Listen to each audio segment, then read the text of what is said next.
again, mga palangga. How are you? How are you today? It's Meet Walk. It's Wednesday. It's Miyerkules.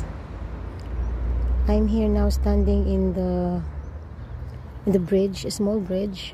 Oh, naay ano gang naay eagle or eagle ba na siya or bird, big bird.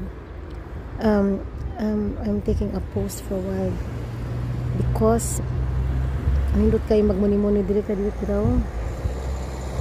Kaya nga nugang I'm too early for my appointment for my hilot massage. So naraman dito sa atbang akong hilot, so ni take a break sa kugang og pila ka minutes kay ganahan ko magmuni-muni diri sa sapa bitaw. Giminga makog sapa gang. So na ako diri sa sapa. So now yes, ni take a deep breath sa kugang kay nindot pa kay ang weather pa lang guys. It's a very nice weather. It's very relaxing. You know, it's warm today. Hoyte is 16 God, 17 degrees. So nindot jud kay maglako-lako nga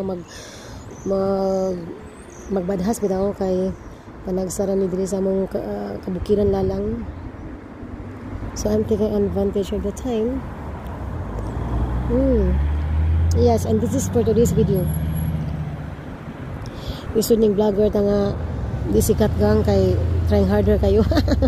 Bitaw gang tora dito gang akong karmat akong gibutan dito kay para dali ra kay ko after sa akong massage dali ra kay banaras dool. So 1 hour lang na siya diha dapita. 1 hour lang na diha dapita ang iyang allowed nga mag-park diha. So after that pag mulampas na gani ka meaning ana makabayad ka gang. So mag-careful jud ka diri every time sa diri sa among lugar gang abi sa kasa masiguro mag-careful ka di ba? Di man lang kay diri lang na diri sa among Tintulimbo mag-careful tanan every time gid asa kada ibutang sa Ginoo mag-careful ka.